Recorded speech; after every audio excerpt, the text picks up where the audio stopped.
Bonjour à tous, bienvenue dans cette nouvelle vidéo sur ma chaîne YouTube et on se retrouve aujourd'hui pour faire la review de ce premier épisode de la nouvelle saison de Pékin Express qui s'appelle Le Choix Secret.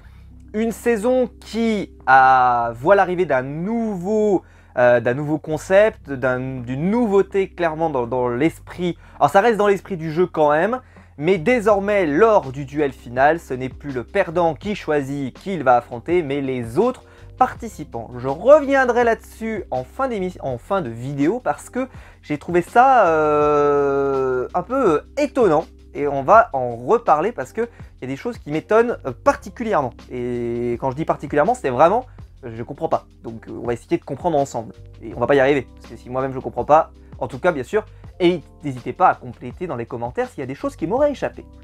Qu'est-ce que je vais vous dire déjà? C'est qu'on va commencer par qu'est-ce que j'en ai pensé. Alors Pékin Express, c'est une émission que je regarde depuis ses débuts. Et il y a eu des hauts et des bas, hein. Il y a eu des très très bonnes saisons, il y a eu des saisons pas bonnes, voire même des fois vraiment en dessous, avec des castings qui sont globalement ratés. Et depuis le retour d'M6, depuis le retour du programme sur M6, après une période de pause, globalement, le casting a toujours été créé de la même manière. C'est-à-dire que vous aviez toujours à peu près les mêmes stéréotypes, c'est-à-dire qu'ils prenaient un couple, ils prenaient deux gars sympas mais qui n'ont pas un bon niveau de langue, etc., etc. Et en gros, il y avait comme ça, et vous prenez les dernières saisons, il y avait des duplicata comme ça, un couple un peu énervant, des sœurs hyper dynamiques, etc., etc. Et là, sur cette saison, il faut le reconnaître, ils ont un peu cassé le moule, on pourrait dire.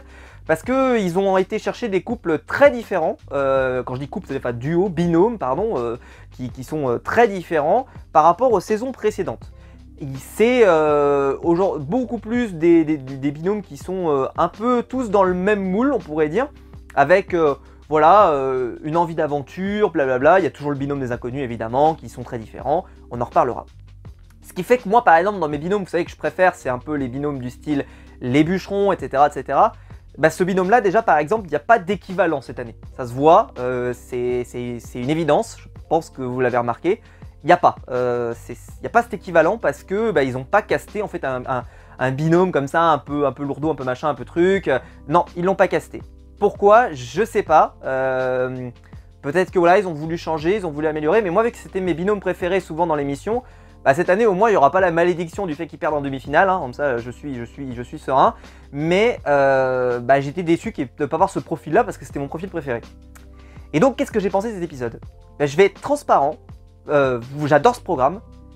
Et je me suis profondément ennuyé et j'ai pas du tout aimé ce premier épisode. Alors avant de me crucifier déjà, disons deux choses. La première c'est que ça veut pas dire pour autant que le reste de la saison ne peut pas me convenir. Je pense qu'il n'y avait pas les ingrédients dans ce premier épisode pour me convenir en fait.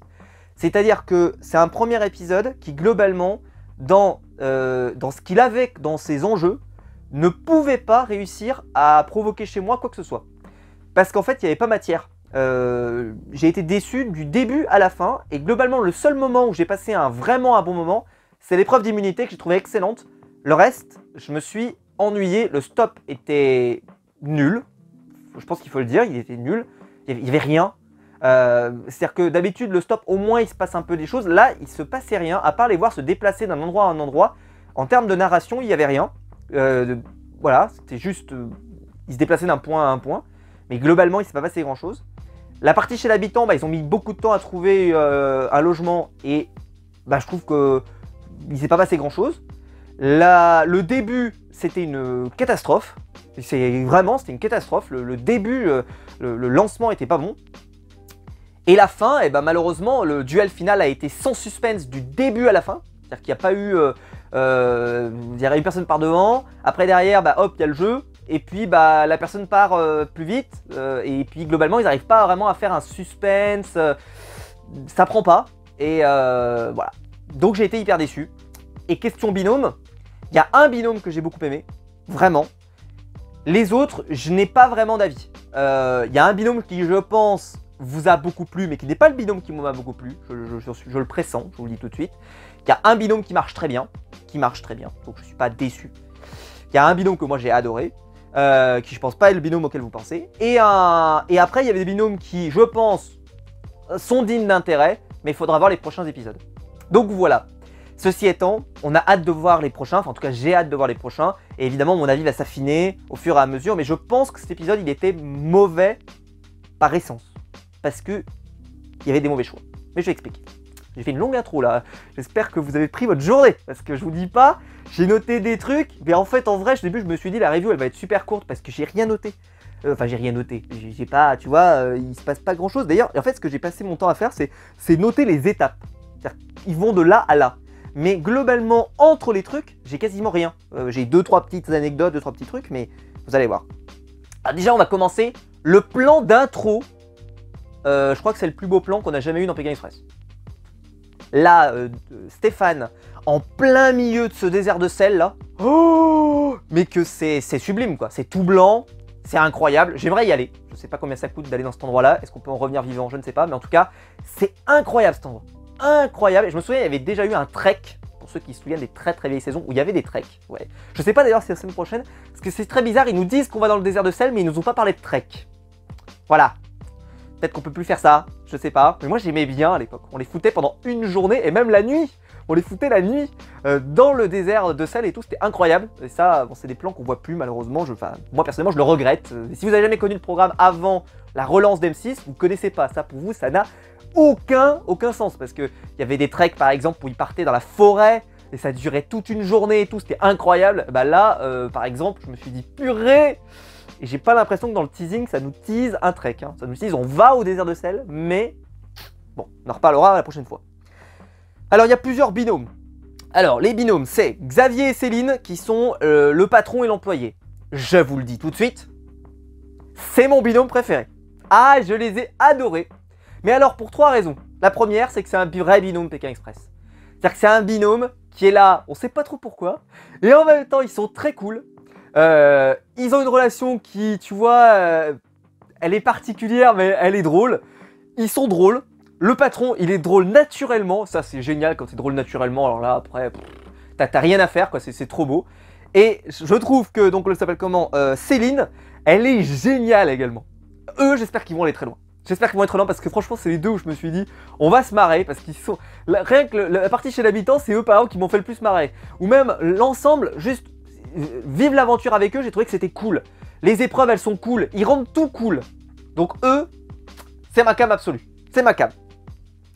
Ensuite Paloma et Jason, le couple belge, rien à faire. Je n'ai rien à dire. Cyril et Luc, rien à faire. Je n'ai rien à dire. Ça veut pas dire pour autant que ce sont des mauvais binômes, hein. Je dis juste que il s'est rien passé. Colette et Léa, c'est la tante et la nièce marseillaise. Alors il y en a une qui va tomber malade, donc évidemment on va pas trop voir le binôme. Ce qui sous-entendait quand même vachement qu'ils allaient quand même bien partir à la fin de l'épisode, on va pas se mentir. Moi j'étais sûr que l'étape allait être éliminatoire. Je suis désolé, j'en étais sûr. Alors là normalement d'habitude elle est pas éliminatoire. Mais là, ils les avaient tellement peu montrés, je me suis dit ah ouais, c'est que vraiment ils veulent pas qu'on ait un sentiment d'attachement avec ce binôme et qu'on se dise ah là c'est vraiment dommage qu'ils partent. On n'a rien vu, on n'a rien vu. Donc quand ils sont partis, t'as fait ah ouais, vous êtes venus, bonjour, incroyable. C'est-à-dire qu'on les a vus seulement au duel final, hein. On les a vus, il y a une fois on les voit, ils sont malades. Et après, il se passe plus rien. Et après, il y a le duel final. Ce qui est dommage d'ailleurs parce que la fille qui s'est battue, donc elle s'appelle Léa, elle avait l'air d'en vouloir, d'avoir du mordant et tout. Et moi j'aimais beaucoup, comme ça, là juste qu'on en a vu dans le duel final, mais je pense que c'était trop tard et puis voilà, donc elle a été éliminée. Et c'est assez logique par rapport à l'épisode évidemment. Ensuite, Alexandre et Chérine, j'espère que je prononce ça comme il faut. Donc c'est les deux amoureux stratèges. Alors déjà, les deux amoureux stratèges, bon, pourquoi pas. Parce que j'ai l'impression que c'est surtout Alexandre qui est stratège plutôt que Chérine. En tout cas, c'est ce qui a l'air d'en ressortir plutôt du duo. Et j'aime bien ce duo, comme ça sur le papier, je le trouve sympa. On va voir ce que ça donne sur la durée, mais je le trouve sympa. Nathalie et Angie maintenant, c'est le duo d'inconnus. Alors, les deux, je pense que c'est votre binôme préféré. Évidemment. Alors, souvent, le binôme des inconnus, c'est soit c'est un désastre, soit c'est une réussite. Ici, on a l'air de partir quand même sur plutôt une réussite, on va pas se mentir entre nous. C'est plutôt stylé. Elle, franchement, Nathalie, il y a tout pour en faire un personnage assez culte. Rien que son portrait, qui est magique, où elle dit « J'ai hâte d'aller voir les autochtones du pays ». C'est beau, cette phrase. Mais alors, mais le bourgeois qui va découvrir la pauvreté, c'est toute ma vie. Bon, alors là, ça c'est vraiment, j'adore ce genre de réplique comme ça, qui peine pas de mine comme ça. Mais vraiment, je vais aller me confronter. T'as l'impression un peu que c'est des députés, tu sais, qui vont dans les supermarchés, tu sais, ouais, on a vu ça. On a les députés qu'on mérite, hein. Et qui vont dans les supermarchés et qui vont se confronter à la pauvreté. Vous avez vu ce paquet de pâtes comme il coûte cher? Il coûte 1 euro et quelques, vous avez vu? Mais c'est incroyable! Mais qu'est-ce qui s'est passé? Oh, c'est formidable! Et d'après il passe, vous avez vu cette courgette? Elle coûte combien au kilo? Oh, mais comment vous pouvez nourrir vos enfants, vos 4 enfants dans votre famille, etc. C'est incroyable. Et bah ça va trop me penser. Vraiment, je vais aller découvrir voilà, le peuple. Alors, mais ça, on en a toujours. Alors ça, on en a tous les ans. Et tu vois, on avait eu le couple par exemple qui n'allait que dans des hôtels 5 étoiles, etc. Qui s'était fait démonter d'ailleurs sur internet. Mais elle, pourquoi elle se fait pas démonter? C'est pour une raison, et une seule. C'est qu'elle est pas antipathique. Parce que souvent, les personnages comme ça, ils sont antipathiques à fond. Et bah elle, pas du tout. Alors pas du tout. En fait, elle est hyper bon délire. Et donc forcément, tu peux te marrer et en même temps, t'as envie de la soutenir, tu vois. Et donc ça marche hyper bien. Sa binôme, je trouve qu'elle est fado possible. Moi, je trouve que il n'y a rien à en tirer. C'est Angie. Mais, comment dire, le binôme des deux fait que ça fonctionne. Mais Angie toute seule, par exemple, et si on lui avait mis un binôme, je pense, moins... et bah par exemple, si on lui avait mis un binôme très antipathique, c'est-à-dire avec le même profil un peu, tu vois, un peu riche, machin, mais antipathique, je vous le dis tout de suite, le binôme serait détesté. Mais détesté. Là, ça prend, parce que elle est pas du tout antipathique, parce que elle, je la trouve, Angie, assez antipathique, moi. Et donc, ça va, je trouve que le binôme fonctionne à peu près. Je sais que les gens ont été hyper fans du binôme. Moi, je ne demande qu'à en voir plus, évidemment. Je ne suis pas du tout, j'aime bien le binôme. C'est juste que je pense qu'on peut faire mieux. Ensuite, on a Alexandra et Laura, les sœurs. Bon, bah là, moi, je suis amoureux, évidemment. Elles sont sublimes, hein, faut reconnaître. Hein, vraiment, l'objectivité, tout ça, vous connaissez. Tanguy et Florian, les cousins candides. Rien à dire. Je n'ai absolument rien à dire sur ce binôme. Allez, on commence l'épisode. Alors déjà, bon, ils traversent l'eau glaciale du lac Titicaca pour récupérer un indice sur un habitant qu'ils doivent après retrouver. Bon. Paloma, on l'a vu, elle a galéré dans l'eau glaciale. Mais je veux pas y aller, machin, etc. Ok. Et globalement, bah, il se passe rien. C'est-à-dire qu'ils vont dans l'eau glaciale. Déjà, à part elle, où on sent que l'eau est froide, les autres, on sent pas vraiment que l'eau est froide. Pour être honnête. Et c'est juste qu'ils sont en train de récupérer un truc, ils galèrent un peu, machin, mais globalement, la scène, la séquence, à part Paloma qui est un peu cool, tu vois, le reste, bah il se passe rien. Et c'est pas une question de l'épreuve, hein. Là c'est qu'il se passe rien. Donc même avec le meilleur réal, la meilleure production, la meilleure volonté de la boîte d'M6, tu ne peux pas faire mieux avec la séquence qu'il y a là, tu peux pas faire mieux parce qu'il n'y a rien. Il n'y a rien à en tirer, je suis désolé, c'est comme ça. Ensuite ils vont donc trouver un habitant. Quand ils vont chez l'habitant, et qu'ils ont trouvé donc leur habitant en question, ils doivent récupérer l'adresse de Widow Valley en faisant fondre un glaçon avec leur corps. Scène malaise. Mais malaise. C'est-à-dire que ça devrait être fun, ça l'est pas. Ça l'est pas du tout. Même, tu vois, mon binôme que j'ai bien aimé, qui est un peu fun et tout, claqué au sol, ça marche pas. La scène marche pas, la séquence marche pas, ça traîne, ça traîne sa patte. Et donc là, on a presque fait 20 minutes de programme. D'ailleurs, qu'est-ce que c'est un bonheur sur M6 quand il n'y a pas beaucoup de pubs. Oh là là, mais c'est un miracle. Mais la semaine prochaine, quand je vais regarder Koh-Lanta, je suis pas prêt, moi. Moi, j'ai regardé que des trucs sur M6 en ce moment, qui veut être mon associé, tout ça. Mais quand je vais retrouver des tunnels de pubs qui font 15 minutes, mais je suis plus prêt, quoi. Psychologiquement, j'essaye de me dire, la semaine prochaine, mardi, tu vas te taper 12 minutes de pub. Ouais. Voilà, faites-vous à l'idée, parce que là, on va prendre cher. Hein. Moi, personnellement, je ne suis pas prêt. Hein. Enfin bon. Ensuite, il y a la tyrolienne. Tu te dis, la tyrolienne, ça va être un moment incroyable et tout. Hyper mal filmé. T'avais pas l'impression que c'était... Tu vois, il te dit, c'est une énorme tyrolienne et tout. Vous avez vu l'impression de grandeur? Pas du tout. C'était une tyrolienne banale. Et j'ai trouvé donc c'était un peu raté. Mal. Bon, alors là, après, il y a eu beaucoup de débats sur Alexandre qui refuse d'y aller parce qu'il a trop peur du vide, blablabla. Bon, déjà, la peur du vide, ça se contrôle pas, etc. C'est vrai que ça pourra lui coûter cher peut-être plus tard dans le jeu, hein, parce que voilà, des fois en demi, souvent il y a des épreuves un peu comme ça avec du vide. Ceci étant, là, c'est vrai que c'est assez compliqué pour eux. Lui, il a du mal, elle veut absolument le faire, il veut pas. C'est fait tailler. Moi, vu que j'ai bien aimé le binôme, je vais essayer d'être souple quand même. Je vais quand même essayer d'être souple. C'est-à-dire que c'est vrai que c'est con. évidemment que c'est con. Maintenant, ce que j'ai trouvé très rude, c'est que si tu passes pas cette étape, d'habitude, en gros, quand tu veux pas faire un truc, c'est pas éliminatoire, c'est-à-dire que c'est pas tu ne vas pas plus loin. C'est non, tu ne peux pas, et bah tu prends une pénalité, tu restes 1 heure ou je sais pas quoi. Là non, t'avais perdu. Donc j'ai trouvé que la règle était un peu rude et en fait elle soulignait encore plus qu'il était vraiment nul. Parce que si par exemple on lui avait dit tu le fais pas et t'attends 1 heure par exemple, eh ben, ils avaient quand même pas mal d'avance. Je sais pas combien de temps ils ont mis les gens, mais on voit qu'il y a eu beaucoup d'écart entre les derniers et tout, et ils étaient quand même 2e dans la première partie du parcours. Donc peut-être qu'ils auraient pu faire mieux, on n'en sait rien. Et donc j'ai trouvé la règle un peu rude. Voilà, je dis ça, mais ceci étant, bon, c'est vrai qu'il faut reconnaître, hein, c'était un peu dommage comme image. Donc après, moment de stop, j'ai noté que dalle. Il ne s'est rien passé, les gens ont pris la voiture, clac, clac, clac, ils arrivent, il se passe rien. Il se passe rien, il n'y a pas vraiment de drame. Même d'ailleurs les deux, alors parce que très vite, donc Alexandra et Laura vont arriver premières. C'est le binôme qui va dominer la course, vous allez voir, ça va être terrible. Si jamais les autres se réveillent pas, ça va être un massacre. Nathalie et Angie arrivent 2e, donc le binôme d'inconnus, on voit que ça fonctionne, Xavier et Céline qui arrivent 3e, j'étais hyper content évidemment, parce que bah voilà, pour moi c'est mon binôme, mon petit binôme favori. Et ensuite Paloma et Jason qui arrivent en 4e. Et là je me suis dit, ah génial, Paloma et Jason ils arrivent en 4e. Et il y avait un autre binôme qui était en, je sais même plus lequel d'ailleurs, qui était en duel, voilà, pour savoir qui arriverait en 4e place. Il se passe, je trouve que le suspense ne marche pas, ils n'y arrivent pas, c'est pas bon. Ensuite recherche d'habitation. Très difficile, après 1 heure de recherche, personne n'a trouvé. Bon, au final, ils y arrivent plus ou moins tous, etc. Ils galèrent, mais ils y arrivent.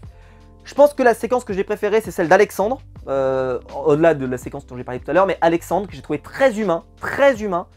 Et c'est hyper important dans Pékin Express. C'est-à-dire que quand tu le vois, par exemple, parler avec un enfant, oui, c'était une enfant, tu vois, il y a cette humanité qui est ressortie de chez lui et je pense qu'il va nous donner de très belles séquences avec l'habitant, je pense, sur l'ensemble de la saison. Je tiens le pari là-dessus. Donc j'ai bien aimé. Et je trouve que le binôme en lui-même, alors en plus, bon, les mecs, franchement, les deux là, c'est un couple qui sont jamais partis en vacances et tout. Et ils se disent, pour la première fois, je vais partir dans un truc justement où il y a de la tension, machin, etc. Les mecs sont fous, hein. Faut pas faire ça, quoi. Je veux dire, enfin, tu veux ruiner ton couple, c'est la meilleure solution. Mais bon, je me permets hein, de donner des conseils. Ensuite, bon bah là, la soirée se profile, il se passe rien. Faut être honnête, il se passe rien. Il y a des repas, ils mangent, il y en a, ils vont dans des restos, là il y a une sorte de gros bac d'huile, ils mettent des trucs et tout. Franchement, t'as pris 500 kilos juste en regardant le machin, c'est incroyable. Mais bon, pourquoi pas. Le seul moment qui était un peu sympa, c'était le moment voilà, où le patron se couche avec son employé, elle se cache les yeux parce qu'elle veut pas le voir en slip. J'ai envie de dire, elle aurait pas vu plus de choses que si elle le voit en maillot de bain, on va pas se mentir. Donc globalement je trouvais ça un peu ridicule, mais bon, mais ça m'a fait rire, donc tant mieux, et puis voilà, j'ai trouvé ça sympathique. Et puis après on arrive à l'épreuve d'immunité. Et là c'était le meilleur moment. Donc c'est une épreuve inspirée de la lucha libre, en fait il fallait passer des étapes avec des chapeaux de haute forme, enfin des chapeaux melons pardon plutôt. Et voilà, il y avait des obstacles, bon c'était sympa, moi j'ai bien aimé, ça m'a fait rire parce que forcément il y a des chutes, parce que les gens se prennent la pied dans le machin, et c'est marrant, voilà, c'est marrant, c'est naturellement marrant. Xavier, une nouvelle fois, à l'image, il est naturellement marrant, en interview, il est naturellement marrant, c'est super, je me régale, c'est trop bien. Bon, c'est un des seuls moments où vraiment je me suis régalé, donc voilà. Un peu de suspense en plus, il y a 2 binômes qui sont vraiment devant, enfin voilà, super cool, mais voilà. Victoire quand même à la fin d'Alexandra et Laura qui sont donc immunisées. D'habitude, quand tu es immunisé, tu cherches pas la gagne. Là, elles en ont rien à foutre, elles vont chercher la gagne et l'amulette à la fin de l'épisode. Et là, bah t'as le stop qui démarre. Ok, donc t'as le stop, il se passe rien. À part, comment elle s'appelle, Colette qui tombe malade, il se passe rien, les gens juste changent de voiture. Alors ce que j'ai aimé à peu près, c'est que Alexandre et Chirine, il y a une sorte de grosse remontada, là ils sont en train de reprendre du dessus et tout, j'ai bien aimé voir ça. Malheureusement, voilà, ça prend pas outre mesure, mais c'était sympa, mais ça prend pas outre mesure. Allez, bah voilà, les sœurs, elles arrivent premières, elles gagnent, c'est mérité, terminé. Alexandre et Chirine, ils arrivent 2e. J'ai trouvé que le binôme, comme je vous l'ai dit, je pense qu'il y a un vrai gros potentiel sur ce binôme.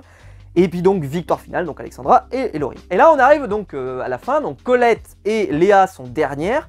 En plus, voilà, il y a eu le mal des montagnes de Colette, etc. Donc franchement, ils étaient morts.